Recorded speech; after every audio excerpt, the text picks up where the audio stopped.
Hello friends, तो आज मैं आपको मिक्सर ग्राइंडिंग का वायरिंग और वायरिंग डायग्राम दोनों बताने वाला हूं।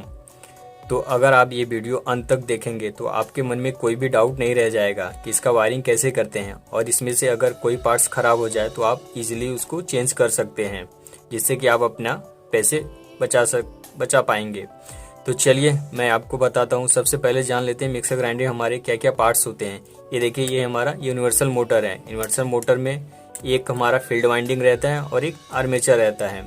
उसके बाद ये हमारा ओवरलोड रिले रहता है, जैसा कि आप हमेशा ये मिक्सर ग्राइंडिंग के नीचे लगा हुआ रहता है। इसका काम ये रहता है, जब भी हम अपने जार में कोई जाड़ा मसाला ले लेते हैं, हार्ड चीज़ ले लेते हैं और उसको हम पीसते हैं, तो उस केस में हमारा मोटर ज़्यादा करंट लेता है, तो उस केस में इसको ट्रिप करवा देता है, तो जिससे कि हमारा मोटर जलने से बचा देता है। तो उस केस में आप देखेंगे आपका मिक्सर आप चालू करते हैं तो चालू नहीं होता है, तो आप सोचते होंगे कुछ जल गया है। तो वो उस केस में आपको क्या करना है कि कुछ टाइम बाद इसको 2-3 बार प्रेस करना है, उसके बाद ये ऑटोमेटिक चालू हो जाता है।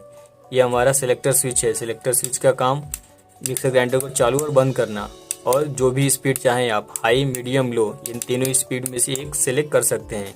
उसके बाद ये हमारा एलईडी इंडिकेटर रहता है। इसका काम तो आपको पता है, जैसे आप पावर सप्लाई देते होंगे आपका मिक्सर ग्राइंडर में ये जलने लगता है।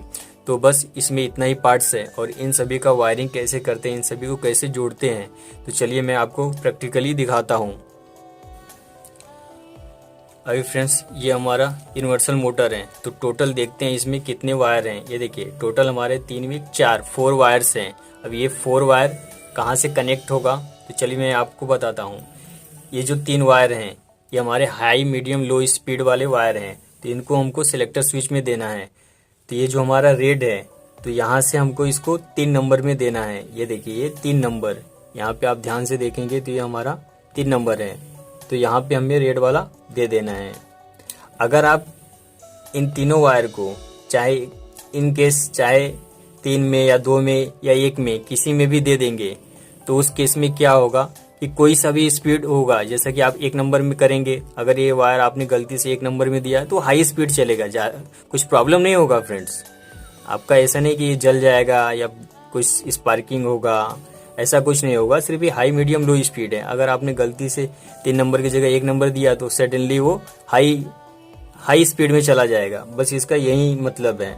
अगर आप एक सीक्वेंस से करेंगे तो वो बेस्ट है। तो इसके लिए रेड वाला हमको 3rd नंबर में देना है। अब ये येलो वाला हमको 2 नंबर में देना है, ये हमारा मीडियम का रहता है। और वो वाइट वाला हमको 1 नंबर में देना है, ये हमारा लो स्पीड का रहता है।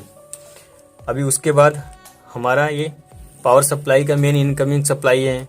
ये देख रहे हैं, हमारा मेन केबल इनकमिंग है। इसमें हम फेज, न्यूट्रल, अर्थिंग देते हैं। तो इसमें हमारा 2 वायर रहते हैं, एक फेज एक न्यूट्रल। तब ये फेज वायर को ये हमारा ओवरलोड रिले के एक टर्मिनल में देंगे, और दूसरा हम देखिए अभी हमने इसको यहाँ पे जोड़ दिया है। ओवरलोड रिले के एक टर्मिनल में हमने इसको कनेक्ट किया है। उसके बाद ये हमारा न्यूट्रल सप्लाई है। न्यूट्रल सप्लाई फ्रेंड्स हमारा सिलेक्टर स्विच में हम इसको डायरेक्टली दे देंगे।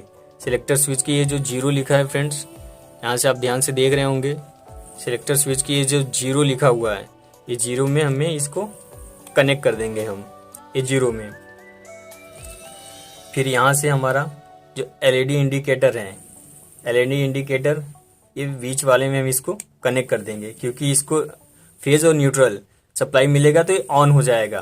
तो इसको हमको फेज न्यूट्रल देना है। तो यहाँ से हमको यहाँ से न्यूट्रल दे दिया, अभी हमारा फेज रह गया, क्योंकि कोई सा भी बल्ब हो उसको हमको फेज और न्यूट्रल देना है। जब भी फेज न्यूट्रल देंगे तो चलेगा। 100 न्यूट्रल सप्लाई दे दिया है। न्यूट्रल के बाद अभी हम इसको फेज सप्लाई देंगे तभी ये ऑन होगा। तो यहाँ से अभी फेज सप्लाई देने के लिए अभी इस मोटर को भी फेज सप्लाई देना है हमको, क्योंकि न्यूट्रल तो हमने यहाँ से दे दिया है। अभी ये जो वायर है, ये दूसरा वाला वायर है, इसमें हम फेज सप्लाई देंगे। तो यहाँ से इन दोनों के एक दूसरे में ऐसा ट्विस्ट कर देना है। ये ट्विस्ट करके ओवरलोड रिले के दूसरे वाले टर्मिनल में देना है। ये हमारा इनकमिंग का है, ये आउटगोइंग का है। इन दोनों में से किसी में दे सकते हैं फ्रेंड्स, चाहे यहाँ पे दीजिए, यहाँ पे दीजिए। ये दोनों आपस में एनसी कॉन्टेक्ट में रहते हैं, एक दूसरे से ऐसा जुड़े रहते हैं। जब भी वो हाई एम्प्स लेता है तो डिस्कनेक्ट हो जाता है, तो कुछ सेकेंड बाद वो ऑटोमेटिकली आ जाता है, जुड़ जाते हैं। यहाँ से फ्रेंड्स ये हमने इसको इंसर्ट करके अच्छे से ट्विस्ट करना है। अच्छे से ट्विस्ट नहीं करेंगे तो स्पार्क करके जल जाएगा। ये जस्ट मैं आपको सिर्फ दिखाने के लिए, सिर्फ बताने के लिए ऐसा कर रहा हूँ। अभी इसका वायरिंग हमने कैसे किया है चलिए मैं आपको बताता हूँ। ये देखिए, ये जो हमारा 3 वायर हैं ये हमारे सिलेक्टर स्विच में गए हैं और ये 3 वायर हमारे हाई मीडियम लो स्पीड के होते हैं और रेड वाला 3 नंबर में, एक 2 नंबर में, 1 नंबर में गया है। और ये हमारा LED इंडिकेटर है जिसका वायर 0 नंबर में हमने दिया है। इसको फेज न्यूट्रल देना है, इसलिए यहाँ से इसको न्यूट्रल मिल गया। और फेज देने के लिए जो मेन हमारा इनकमिंग पावर सप्लाई से आ रहा है वहाँ रिले के दूसरे टर्मिनल से दे देना है। ये ओवरलोड रिले है, इसमें एक हमारा मेन पावर सप्लाई का आएगा, यहाँ से जो आउटगोइंग निकलेगा ये हमारे यूनिवर्सल मोटर के दूसरे वाले वायर में कनेक्ट हो जाएगा। तो यहाँ से जो कि हमारा फेज निकलेगा यहाँ आएगा, ये हमारे फील्ड वाइंडिंग में जाएगा और फील्ड वाइंडिंग और आर्मेचर ये दोनों सीरीज में जुड़े हुए होते हैं। यहाँ से हमारा फेज सप्लाई निकलेगा तो फिर यहाँ से फ्रेंड्स होते हुए हमारा ये न्यूट्रल में जाएगा, न्यूट्रल से होके हमारा चला जाएगा। तो ये हमारा करंट फ्लो ऐसे करेगा।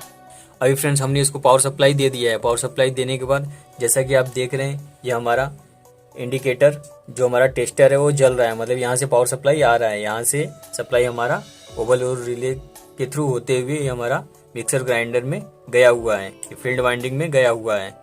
तो चलिए फ्रेंड्स, तो चलिए मैं आपको इसको चालू करके आपको दिखाता हूँ। ये देखिए हमारा मिक्सर ग्राइंडर चल रहा है। तो ऐसे फ्रेंड्स इसका वायरिंग करना है। तो चलिए फ्रेंड्स, अगर आपको इस तरह से वायरिंग समझ में नहीं आया है तो ड्राइंग के माध्यम से 101% आपको आ जाएगा। बस आप ध्यान से देखिए। अभी हमको फेज और न्यूट्रल को ट्रेस करना है। तो सबसे पहले आप फेज ले लीजिए जो हमारा मेन इनकमिंग सप्लाई आया हुआ है। ये देखिए हमारा मेन इनकमिंग सप्लाई से एक फेज है, एक न्यूट्रल आया है। तो फेज वायर देखिए कैसे गया है, फेज वायर आके हमारा ओवरलोड रिले में गया। तो वैसे ही हमारा ये जो फेज वायर है ये देखिए यहाँ से ये हमारा फेज वायर आया, ये ओवरलोड रिले के एक टर्मिनल में गया, दूसरा हमारा डायरेक्ट मोटर में गया। ये जो दूसरा निकला है यहाँ से आप देखेंगे तो ये डायरेक्ट हमारा मोटर में गया है।